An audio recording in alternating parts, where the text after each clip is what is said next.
예, 제 옆에 거의 매일 나오시는 것 같은데요. 우리 뉴스버스의 이진동 대표님 어떻게 하다 나오시죠. 보니까 이틀째 아닙니다. 매일 나오세요. 그냥. 집도 가깝지 멀지 않잖아요.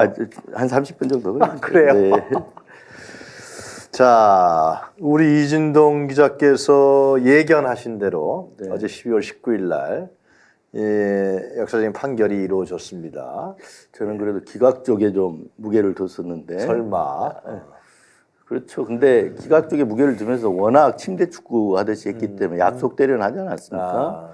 뭐 추미애 장관도 뭐 헤어질 결심에 빗대가지고 뭐 각본, 연출, 뭐 저기 연기까지 하느라 고생했다, 뭐 재판쇼 잘 봤다 그랬는데 이게 약속 대련이니까 원고 윤석열, 피고 한동훈 그 사람들이 지금 1인자, 2인자 이것도 이 정권의 어떤 공동 지분을 갖고 있는 사람들 아닙니까? 그러니까 운명 공동체이고 그렇죠. 둘이 모여가지고 원고 피고 주거니 받거니 했으니 재판이 결론이 이렇게 날 가능성밖에 없죠. 뭐. 네. 그 부분에 대해서는 그렇지만 우리가 또 슬퍼하거나 노여할 필요가 없다. 그래요? 왜요? 네. 아니 징계가 안 된다고 해서 법을 위반했는데 법 위반을 그러면 그냥 넘어가야 되냐? 아니다. 이건 직권남용에 해당된다. 네. 그래서 징계가 물론 이제 3심 대법원이 남아 있잖아요. 근데 그거는 뭐 한동훈이가 상고를 해야지 되는 거 아니에요? 근데 상고는 하지 않을까 싶은 상고까지 안 하면은 너무 속보이잖아요. 하여튼 그 부분도 주목해야 돼야 될 부분이거든. 주목해서 봐야 될 부분인데 상고까지 안 하면 법무부가 완전히 지금 직무유기하는 게 돼버리잖아요. 그러네요. 예, 직무유기하기 때문에 제가 보기에는 상고 신용 정도에서 하지 않겠냐 이런 생각은 들거든요. 네. 자, 그럼 시청자들의 이해를 돕기 위해서 윤석열 징계 청구부터 항소심 선고까지 우리 그거 한번 보시면서 얘기하겠습니다. 네. 그러니까 이 징계 청구는 추미애 장관 때 한 거죠, 그죠? 그렇죠. 그때의 징계 사유가 한 세 가지 있던 걸로 제가 기억하는데. 한동훈, 그러니까 감찰 수사, 한동훈, 그러니까 채널A 사건으로 한동훈 그 당시 검사장이 수사 대상이 됐잖아요. 감찰 대상이 되고 수사 대상이 됐는데 그때 윤석열 대통령이 검찰총장으로 있으면서 감찰을 방해하고 그리고 수사에 제동을 걸고 그러니까 수사를 하려고 하니까 뭐 휴대폰을 압수수색 당했다는 얘기를 들으니까 전문 수사 자문단을 소집해라.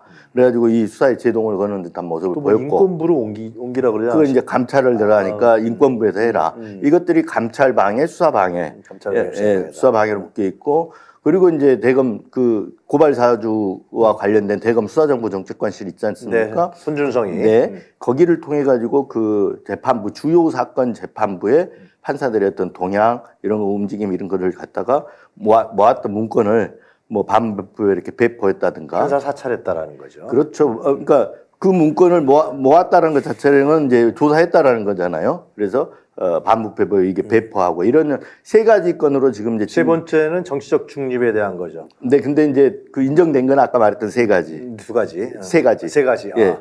감찰 하나, 수사 하나, 이거 이제 아까 사찰, 판사 사찰 하나, 이 세 가지. 나머지는 뭐 다 징계 과정에서 기각이 됐고, 이 세 가지만 인용이 됐죠.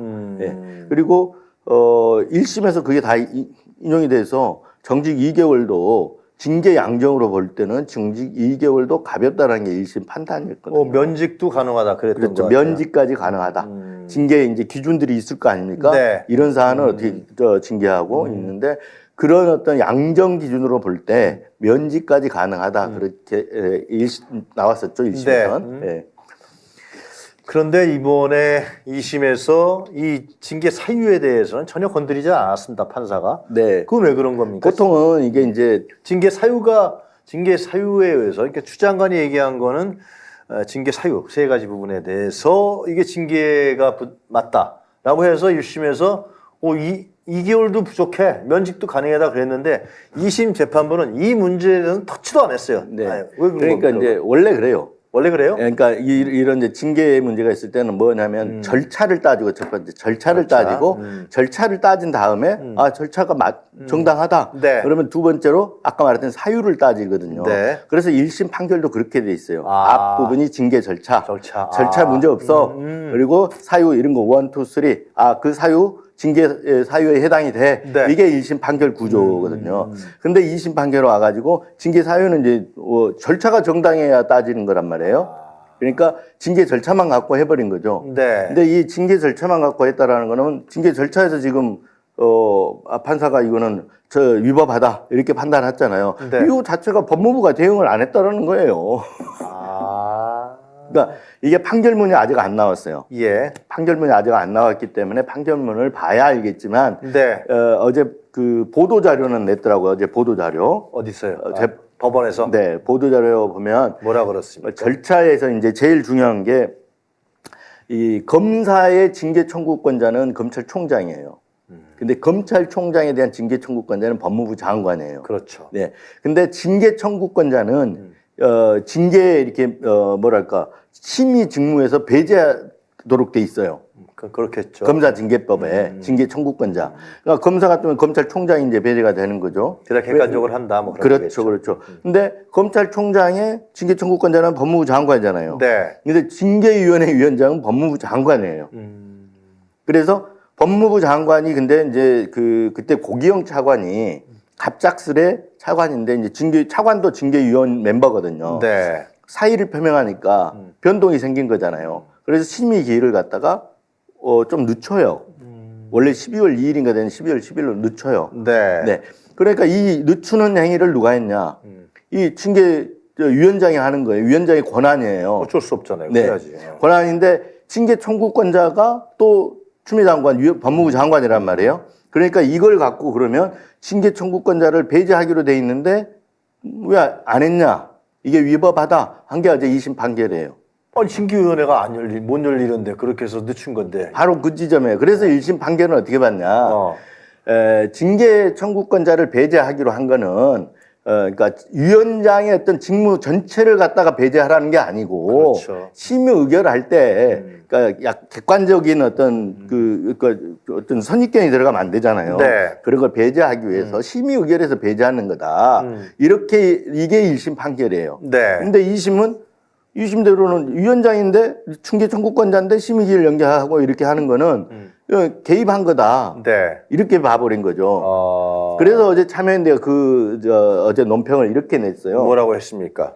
법무부 장관은 검찰총장에 대한 징계를 실효적으로 집행할 수 없는 결론에 다 다른다. 그렇지. 2심 판결대로라면 황당하잖아요. 황당하지. 어떻게 위원장의 권한이 아무것도 행사할 수 없어. 위원장의 권한을 행사하는 순간 이게 징계 개입한 게 되잖아요. 글쎄 말이에요. 네. 그래서 이런 황당한 결론에 이르기 때문에 그러면 검찰총장을 성역화하는 거고 민주적 통제에서 외의 규정을 두는 거다. 어제 이런 논평이 나왔는데 바로 네. 이 지점 때문에 그런 겁니다. 네. 그래서 저는 이 부분은 이제 대법원에 가서 치열하게 따져봐야 될 부분이잖아요, 지금. 그렇겠네요. 네. 그러니까 이제 법 조문을 갖고 가서 따져봐야 돼. 그러니까 문헌상으로 해석과 그리고 문헌의 이 취지를 갖고 따져야 되거든요. 그러니까 징계 청구 법무부 장관이 위원장이 된 징계 청구에 있어서 이걸 위원장의 권한까지 배제시킬 거냐? 그게 이제 2심 판결은 배제시켜라는 거고 1심 판결은 무슨 소리냐? 심의 의결만 안 하면 된다. 근데 따질 사람이 없잖아요. 이제 대법원에서 따져야죠. 아니. 그렇죠. 법무부가 그걸 안 따지잖아. 그 부분이 지금 문제인 거예요. 이 침대 축구에서. 2심에서도 안 따졌잖아. 예, 약속 대련이어서. 1심에서 변호인들을 다 네. 몰아내고 다른 사람들을 앉혔다면서요? 네, 네. 그 부분이 문제고 또 하나는 이제 이 가장 핵심적인 이 지점이 하나 있고 또 하나 핵심은 네. 그 당시에 이제 징계 청구권자가 위원장이다 보니까 위원장 직무 대리로 다른 정한준 교수인가 이렇게 이제 맞아요. 오거든요. 징계위원으로 새로 선임을 해요. 네. 근데 그게 징계 청구된 다음에 선임을 하거든요. 그리고 그분이 이제 위원장이 되는 거죠. 그래서 이제 징계가 이루어지는데 이 징계가 청구된 다음에 징계위원이 위촉이 됐기 때문에 이건 또 이 부분이 위법하다라고 한 게 이제 어제 판결이에요. 다시 한번 보죠. 징계가 청구된 다음에 새로 사람을 징계위원을 위촉을 했단 말이에요. 청구하기 전이 아니라. 없으니까 그런 거 아니에요. 아, 그렇죠, 그렇죠. 그래서 그 부분이 이제 논란이 된 거예요. 그래서 나중에 이제 징계가 청구된 다음에 위촉을 하게 되면 그런 있을 수 있잖아요. 그러니까 위원장이나 청구권자한테 가까운 사람을 새로 위촉할 수 있는 여지가 있잖아요. 그 전에 하면 여지가 없습니까? 그 전에는 이미 이제 징계위원들이 구성이 돼 있는 구성이 돼 거니까. 있으니까. 네네네. 그래서 이제 그런 점 때문에 그런데 어제 2심은 그래서 그걸 새로 위촉했기 때문에 위법하다 이렇게 결론이 냈는데 네. 1심에서도 그게 쟁점이 됐을 거 아니에요. 근데 1심은 어떻게 됐냐면 1심에서는 그걸 위원장 재량으로 봤어요. 예. 위원장 그 직무를 대리게 할까 징계위원을 위촉을 해 새로 위촉을 해서 예. 위원장의 직무 대리를 할 건지는 위원장의 재량이다 이렇게 보고 또 그 이제 그런 어떤 재반 사정을 따졌을 때 기피 신청을 할 수가 있어요. 했잖아요. 했는데 윤석열이 했었어. 새로 이렇게 선임된 징계위원회에 대해서 기피 신청을 할 수 있는 그런 어떤 시스템이 돼 있기 때문에 이게 뭐랄까요, 그러니까 그 현저하게 불공정하게 이루어진 징계가 아니다라는 게 이제 1심의 판단인데 2심은 네. 그것도 위법 사유다라고 이렇게 위법하다라고 본 게 2심이죠. 그래서 이런 것들을 이제 대법원 가서 따지겠죠. 이런 절차가 부당하다고 2심은 봐버렸기 때문에 징계 사유에는 얘기를 안 한 거란 말이에요. 예. 근데 뭐 이게 그러니까 정권이 바뀌어야 뭐 제대로 따지지 뭐. 그래서 이제 그 정권이 안 부분이 이제 바뀌면 첫 번째가 이제 이 지점이 있죠. 네. 아까 얘기하셨던 대로 상고를 할 거냐. 그렇지. 원래대로라면 법무부가 상고를 해야 되는데 네. 상고를 안 하면 이건 직무유기가 돼버리잖아요. 왜냐하면 법무부는 계속해서 정당하다라고 싸워야 되는 거잖아요. 싸워야 되는데. 네. 근데 우리가 스스로 포기를 해버리면 법무부 자체가 직무유기를 한 거예요. 그래서 저는 당연히 상고를 할 가능성이 높다고 봐요. 할 수밖에 없을 네, 것이다. 그렇죠. 할 수밖에 없는 거다. 구조상. 안 하면 장관의 직무유기가 되니까. 네. 다음 장관이 누가 오든지 간에. 네. 아니면 이제 한 장관이 하고 갈지. 네. 다음 장관이 와서 할지. 근데 다음 이 상고 아마 직무대리 차관이 있으니까. 네. 아마 곧 할 거예요. 이게 기간이 뭐 판결문 받는 날로부터 뭐 일주일인가? 보름 안에 하게 돼 있거든요. 근데 그 안에 곧 결론이 나겠죠. 네. 그리고 그런데 이제 아까 제가 말하는 거는 비록 이 한동훈 장관이 국민들을 속였다 할지라도 슬퍼하고 노여할 필요가 없어요. 또 있어요. 이 내용 징계 사유 자체를 보면 이게 윤석열 대통령이 과거에 그 검찰총장의 어떤 직권을 남용한 행위하고 바로 연결이 되는 거예요. 그 1심 판결에 2심에서는 징계 사유에 대해서 판단을 안 했지만 다루질 않았어요. 안 했지만 아까 절차가 위법하다고 봐버리니까 사유까지 안 넘어갔단 말이에요. 근데 1심의 그 사유들을 보면 하나하나 보면 네. 직권남용에 해당할 소지가 굉장히 커요. 그러니까 직권남용이라는 것은 이제 그 공무원이 일반적 자기 권한에 속하는 사항을 갖다가 네. 위법 부당하게 행사해서 다른 사람에게 의무 없는 일, 어떤 권리 행사를 방해하거나 의무 없는 일을 시킬 경우 직권남용이 되는 거거든요. 근데 이 검찰총장으로 감찰이나 수사는 권한에 해당이 되고요. 지시해서 총장이 지시를 해야 되니까 네. 지시하고 이루어지는 일이니까. 근데 이건 못 하겠단 말이에요. 누구를 위해서? 자기 측근. 한동훈 장관, 그 당시 한동훈 검사장이 최측근이 났잖아요. 그러니까 이 친분을 얽힌 최측근을 위해서 감찰을 못하게 다른 사람의 권리, 그리고 한동수 감찰본부장, 그리고 수사하는 어떤 수사팀의 권리, 네. 이걸 방해한 게 되잖아요. 그러면 이거는 직권남용 요소에 딱 들어맞는 거예요. 네.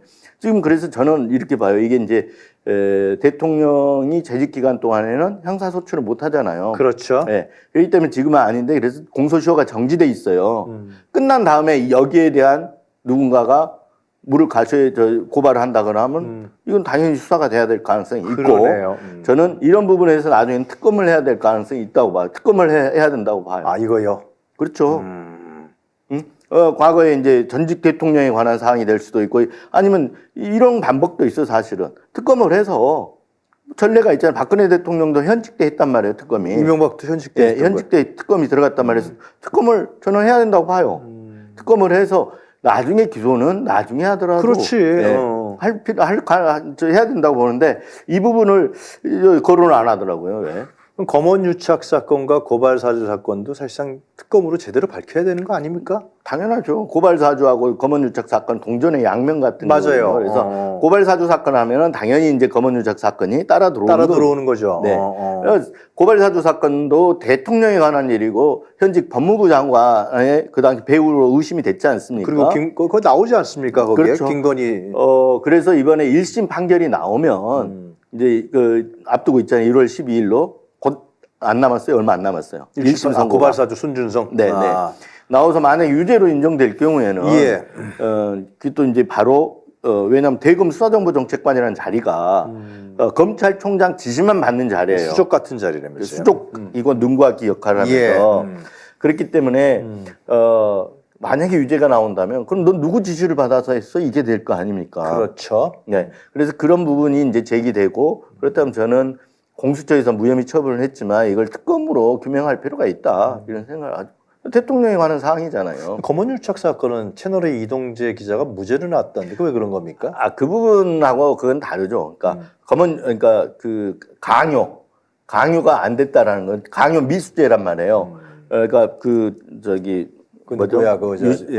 이철한테 그 해라 이게 그 유시민 노무현 재단 이사장의 비위가 있다라는 거를 이거 얘기해라 뭐 했는데 내가 봐줄게. 뒤에 이제 있다 한동훈이 있다 뭐 하여튼간에 그렇죠. 그 얘기를 했는데 그게 강요 미수냐 아니냐고 따졌는데 강요 미수에 해당이 안 된다. 강요 미수가 아니다. 이거하고 강요 미수가 무죄가 나왔든 안 나왔든 강요 미수가 되든 안 되든 간에 이 검언 유착이라는 거는 진짜 사실 한동훈 장관이 그 결탁이 돼 있었냐 이거 밝혀볼 필요가 있다라는 거죠. 그렇죠. 근데 못 밝힌 이유가 휴대폰 제출을 안 했잖아요. 비번 걸어서 휴대폰이 까졌다면 공개됐다면 결론이 달라졌을 수도 있는 거죠. 그러네요. 네. 그러니까 어쨌든 간에 지금은 뭐 그 휴대폰이 지금 아직도 살아있는지 아닌지는 모르겠습니다만 고발 사주를 통해서 검언 유착을 다시 이렇게 고발 사주를 하게 되면 검언 유착 의혹까지 다시 조사가 되는 거죠. 네. 그것도 결국은 특검으로 할 필요가 있다 이거죠. 그렇죠. 아니 다 대통령에 관한 사항이잖아요. 지금 김건희 여사 대통령에 관한 사항이기 때문에 무슨 그 죄가 중한죄, 김영란법이 중한죄에서 특검을 하려는 게 아니라 최고 권력자에 관한 일이기 때문에 중립성을 갖고 객관성을 갖고 공정성을 가지려면 특검을 해야 된다라는 거죠. 네. 참. 저는 어제 그 한동훈 장관이 그래서 그런 얘기를 했잖아요. 추미애 장관이 그런 반응들 나오니까 뭐 패소할 결심했고 이건 그랬더니 뭐 사법부 모욕 발언이다 얘기를 하던데 저 그거 보고 웃긴 게 야, 한동훈 장관은 뭐라 그랬었냐면 과거에 유심 나왔을 때 그 국정에 국회 법사위 회의 나가가지고 한 얘기가 이 징계가 부당하다는 거는 이미 사회적으로 평가가 내려졌다 이런 얘기를 한 적이 있어요. 쥐가 뭔데? 그러니까 그러니까 법 1심은 이제 징계가 정당하다고 나왔는데 사회적 평가로는 지금 부당하다고 내려졌다 이렇게 판단한 사람이에요. 이렇게 얘기를 하는 이건 자체가 법원을 모욕한 거잖아요. 그렇죠. 근데 어제 그런 논평에 대해서 사법부 모욕이다 이렇게 해서 또 비껴가던데 한 입을 두 말을 하는 거죠 지금. 그때 상황마다 모면하고 뭔가 이게 그 상황만 놓고 보면 논리적으로 대응한 것 같지만 절대 그렇지 않습니다. 한동훈 장관은 프레임 전환을 시도하고 아주 그런 게 빨라 아주 시도하고 그때 그 상황에서 맞는 논리만 전개를 해요. 그러니까 앞뒤로 맞춰 보면 서로 이율 배반이 되는 경우가 많죠. 어제 기자들이 김건희 특검법하고 명품수수 얘기를 하니까 민주당에서 기자들한테 그런 거 질문하라고 그랬습니까? 그걸 또 저는 어제 이제 한동훈 장관은 준비된 멘트라는 생각을 하셨죠? 아니, 딱 올 때 보면 이제 가방 집어 던지고 법사위에 들어오면 계속해서 언론에 났잖아요. 디올백에 대해서 몰카 공작 잘 알지 못한다라고 한번 얘기했다가 잠깐만요. 그럼 장 PD 그거 잠깐 보고 그 기자회견 한 거 네네네. 이진동 기자하고 한번 그 얘기를 한번 분석해 보겠습니다. 제가 그 내용을 알지 못하는 상황이었고 특별히 언론에서도 상세한 보도가 안 나왔기 때문에 제가 내용을 잘 알지 못합니다.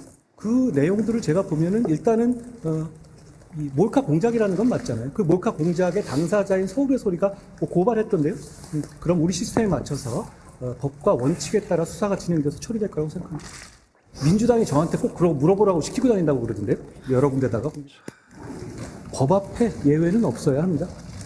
그리고 국민들이 보시고 느끼시기에도 그래야 합니다. 다음 총선에서 민주당이 원하는 선전선동을 하기 좋게 시점을 특정해서 만들어진 악법입니다. 세가 그러니까 몰카를 공작했다. 그리고 서울에서 고발했기 때문에 법과 원칙에 입각해서 하겠다. 네. 특검법은 선전선동 악법이다. 네. 그러면서 또 법 앞에 예외는 없어야 한다. 네. 그리고 뒤에 분 안 나왔는데 윤석열 아바타가 그랬는데 자기는 네. 누굴 맹종한 게 없다면 서너 가지가 쟁점이 되는 것 같아요. 이준동 기자 얘기 좀 들어보죠. 그러니까 그 한 세 가지인데 하나는 듀얼백에서 몰카 공작으로 프레임 전환을 예. 시도한 거잖아요. 네. 사실 그리고 함정 취재 논란 해가지고 그거 다 다뤄줬잖아요 이미. 예. 근데 이거를 갖다가 프레임을 몰카 공작으로 지금 몰았단 말이에요. 네. 그러니까 프레임 전환을 시도한 거예요. 이건 듀얼백 수수가 본질이잖아요. 그렇죠. 그건 얘기가 없어. 없죠. 없고 나서 거기에 대해서 뭐 수사해야 된다 안 해야 된다 이 얘기 한마디도 안 했어요. 네. 그리고 몰카 공작이다 이렇게 해가지고 넘어갔단 말이에요. 네. 프레임 전환을 시도한 거고 저는 이제 여기에 대해서 어떻게 보냐면 네. 지난번에 처음에 나와가 잘 알지 못한다 그랬잖아요. 잘 모른다 그랬어 자기가. 네. 근데 이제 어제 전체적으로 갖는 제 생각은 네. 한 장관이 이제 비대위원장 거취 문제도 있잖아요. 그렇죠. 전반적으로 답변을 한 거예요 어제. 그런데 저는 윤석열 대통령하고 한 장관하고 사이에 삐걱거리고 있구나 그랬어요? 라고 판단을 했어요. 어떻게요? 왜냐하면 어제 한 장관이 한 얘기가 국민들하고 뭐 기자들한테 한 얘기 같지만 윤석열 대통령한테 한 얘기예요.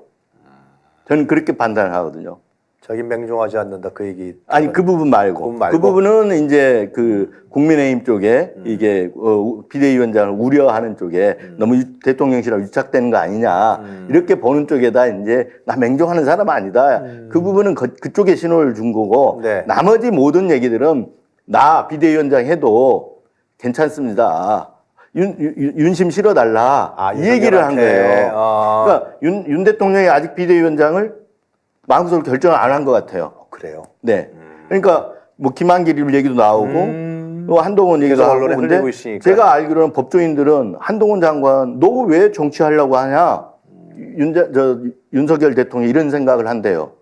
법무부 장관 잘하라고 시켜놨는데 넌 거기서 잘 지켜야지 왜 여기 뛰어나오려고 하느냐 이런 생각을 갖고 있대요. 그런 관점에서 본다면 어제 얘기는 윤석열 대통령한테 한 거다. 내가 비대위원장 해도 특검법 몰카 이건 몰카고 이거 이렇게 몰카로 처리하겠다 이런 얘기를 보내는 거예요. 처음에는 모른다 그랬잖아요. 처음에 모른다 그랬을 때 모를 수가 없는 상황이었잖아요 그때. 언론에 자세히 안 나와서 모른다 그랬어. 그렇죠. 근데 모를 수 없는 상황에서 모른다 그랬다는 거는 네. 그게 윤석열 대통령한테 부정적인 것으로 반영이 됐을 거란 말이에요. 저는 봐. 그렇죠. 그래서 어제 거기에 대해서 반대로 지금 몰카 공작이라고 세게 밀어붙인 거예요. 그리고 듀얼백 특검에 대해서도 악법이라고 그랬잖아요. 그러니까 내가 막겠다 이런 얘기를 한 거예요. 그리고 이제 제일 중요한 게 비대위원장 부분인데 제가 제일 삐걱거린다는 부분인데 그 얘기는 이제 정치 경험 부족한 거 아니냐 이런 비판에 대해서 네. 모든 길은 처음에 다 길이 아니었다 이 얘기를 했잖아요. 이거는 국민의힘 쪽에 이제 정치 경험 부족하다고 우려하는 쪽에 이렇게 던지는 메시지였고 그 다음 메시지 진짜 위기는 과도하게 계산하고 몸살일 때 오는 경우가 많다. 그럼 어떻게 해석해요? 윤석열 대통령한테 지금 특검법이고 뭐고 간에 위기라고 생각할 수 있잖아요. 그래서 막 윤 대통령 입장에서는 이 위기를 어떻게 헤쳐나가야 되냐 계산할 거 아니에요. 그렇지. 하지 마라. 하지 마라. 나 있다. 이 얘기 수용을 촉구한 거라고 저는 봐요. 안심해라. 나 윤심 실어달라. 저는 그렇게 해서 그래서 그 이면에 그러면 윤석열 대통령과 한동훈 장관 사이에 완전히 궁합이 딱 맞아갖고 있는 게 아니라 좀 삐걱거리고 있다. 약간 이견 30%는 윤석열이가 최종 결정을 안 했었는데 한동훈이 어제 나와서 하세요. 그렇죠. 근데 어제 타이밍이 굉장히 좋은 게 네. 아침에 이 징계 취소 소송 윤이 이겼잖아요. 맞아요. 제거해줬잖아요. 걸림돌을. 물론 이제 대법원 남아있지만 네. 2심이 이겼으면 사실 판단은 끝난 거란 말이에요. 그러니까 어느 정도 상당히 70% 80% 거의 고지에 와 있거든요. 한 10% 20% 남았지만. 네. 그러니까 그 굉장히 분위기가 좋은 상황이었단 말이에요. 기분 좋았어 윤석열이가. 그렇죠. 그래. 그 상황에서 나한테 힘 실어 달라 얘기를 어제 이렇게 한 거예요. 예, 저는 그렇게 봅니다. 예, 그 마지막으로 하나만. 네. 저렇게 특수부 출신에다가 검찰만 해오던 사람이 정치를 하겠다고 이제 정치 영역에 나왔습니다. 저 이제 한동훈이가 이제 정치가가 됐습니다. 그죠? 이제 모델인물에 하여튼간에 정치가가 되는데, 자 이렇게 되면은 정치인 한동훈으로 이제 변신한 건데 어떤 일들이 발생할 것 같습니다. 장관 때하고 언론이 대하는 태도도 달라질 것이고 국민이 대하는 태도도 달라질 것이고 거기 있는 뭡니까 국힘에 있는 사람들을 대하는 태도도 완전히 달라질 겁니다. 물론 지가 뭐 검찰을 알아서 캐비넷을 열 수 있다 하지만은 어떨 것 같습니까? 뭐 민주당은 이제 그 총선 국면으로 간 민주당 돈봉투 사건은 계속 일단 민주당 공격해야 되겠죠. 민주당 네. 쪽으로는. 근데 저는 한동훈 체제가 그렇게 오래 잘할 것 같지도 않고 오래 갈 것 같지도 않아요. 왜 그러세요? 왜냐하면 이 정치는 뭘로 해요? 리더십으로 하잖아요. 그렇죠. 리더십으로 한단 말이에요. 그리고 혼자 하는 게 아니, 혼자의 재능으로 하는 게 아니에요. 네. 한동훈 장관 말빨 세죠, 지금. 네. 그 누가 이렇게 써주는 게 아니에요. 자기가 한 거지. 그 개인 역량으로 하는 거란 말이에요. 그러니까 그 부분에 있어서는 다들 인정한다 할지라도 정치 그렇게 혼자 하는 거 아니잖아요. 근데 그 리더십에서는 제로예요. 어제 저는 뭘 봤냐면 법사위 들어가가지고 네. 야당 의원이 물었잖아요. 네. 거치를 어떻게 하실 거냐. 그렇지. 다음번 상임에도 나오시냐. 그럼 거기에 대해서 보통 정치를 하는 사람 같으면 제가 이 자리에서 답변할 사항이 아니고 뭐 인사권자도 있기 때문에 그건 적절하지 않다. 그렇지. 이렇게 해서 넘어가야 되는데 혼자 궁금해하라. 혼자 궁금해하시면 될 것 같다. 이게 정치하는 사람의 언어는 아니거든요. 뭔 말이야. 네. 참. 그래서 이게 저는 리더십의 문제가 굉장히 한동훈 장관한테 크게 큰 장애가 될 거다. 이렇게 보고 있습니다. 네. 내부에서 뿐만이 아니라 이제 국민들 그렇죠. 이게 이제는 매일매일 마이크 지가 떠들어야 되거든 아침마다. 그렇죠. 국회의원들 그 수많은 이런 산재에 있는 국회의원들을 잘 이렇게 조종하고 통합하고 또 화합시키고 해서 끌어가야 되잖아요. 그리고 의견도 이제 조정을 하고 아침마다 이제 얘기해야 되거든 한마디씩 해야 돼. 한마디씩 해야 되죠. 한마디씩 해야 되죠. 근데 지금까지는 법무부 장관 이제 검찰을 거느리고 있으니까 사정기관의 어떤 장은 아니지만 법무 검찰을 지휘하는 입장이었잖아요. 관장하는 입장이기 때문에 이재명 대표를 공격하는 거, 송영길 전 대표를 공격하는 것으로 통했지만 그렇지. 앞으로는 그걸 맨날 비대위원장이 그렇게만 할 수 있는 집권 여당이거든. 그렇죠. 집권 여당. 그게 안 되거든요. 그러면 네. 국정에 책임지는 한 축이거든요. 그래서 이제 시험대에 오른 거죠. 리더십 시험대에 올라 있는데 지금까지 보여준 건 리더십이 아니고 그냥 그 뭐 장기자랑, 개인 장기자랑했다 그러면 앞으로는 리더십 시험대에 올라 있기 때문에 이 부분은 상당히 달라질 거다. 그동안 평가도. 그동안 한 장관, 법무부 장관 한동훈한테 내려진 평가와 비대위원장 내진 정치인 한동훈에 내려진 평가는 달라질 거다. 저는 머리가 근데 살살살살 워낙 잘 도니까 또 그것도 어떻게 넘기지 않겠습니까? 근데 스타일이라는 게 함부로 변하지 않잖아요. 그런가요? 네. 한동훈 장관 스타일은 혼자 일하는 스타일이에요. 네. 법무부 참모들한테도 별로 얘기를 안 한대요. 그래요? 네. 상의 잘 안 하고 얘기를 안 한다고 법조인들은 그렇게 다들 알고 있어요. 저도 그렇게 얘기를 들었는데 네. 그런 스타일이 정치하기에 가장 힘든 스타일이잖아요. 네, 한번 지켜봐야죠, 뭐.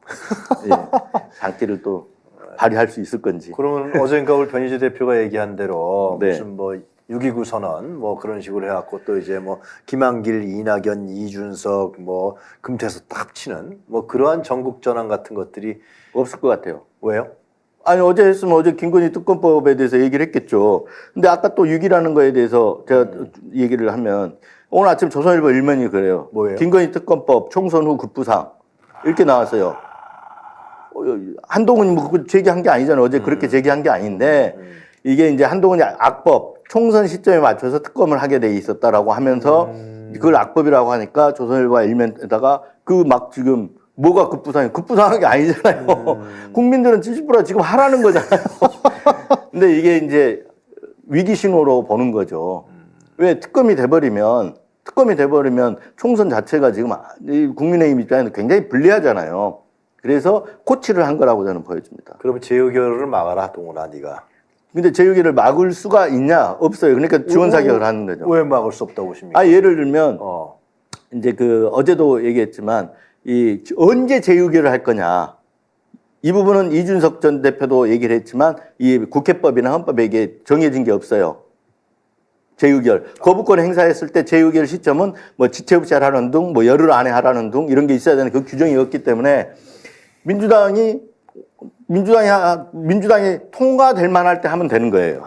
뭐 2월 달에. 그렇죠. 해가지고 3월 이제 달에. 뭐 국민의힘에서 공천 탈락자들, 막 생기고 현역들 탈락자들 많이 생기고 하고 그리고 이 김건희 특검법을 해갖고 수도권 분위기가 흉흉해져요. 국민의힘한테. 그렇겠죠. 그런 의원들 입장에서는 자기 배지도 달아야 되잖아요. 그렇지. 예. 그런 분위기가 조성됐을 때 의결을 하면, 재의결을 하면 통과되는 가능성이 있다고 봐요.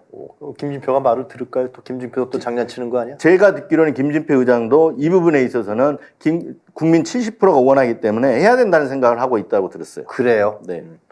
그 재의결하는 그 시점 타이밍은 민주당 원내 지도부가 결정한다. 그렇죠. 뭐 공천관리위원회 그래 시점을 알았어. 제가 알잖아요. 통과될 만할 때. 통과될 만할 때. 네. 또 우리 이진동 기자께 나와서 우리 시청자들한테 희소식을 또 기대감을 그거 하나 드렸고 아까 직권남용 얘기했잖아요. 네. 여전히 살아있다. 네. 네. 살아있다. 네. 알겠습니다. 좀 자주 나오셔서 좀 네. 우리 시청자들의 기대와 희망을 이렇게 논리적으로 합리적으로 네, 설명해 알겠습니다. 주시면 참 좋을 것 같아요. 네. 소리 지르는 게 아니라 우리가. 네. 네. 자, 오늘 말씀 잘 네. 들었습니다. 감사합니다.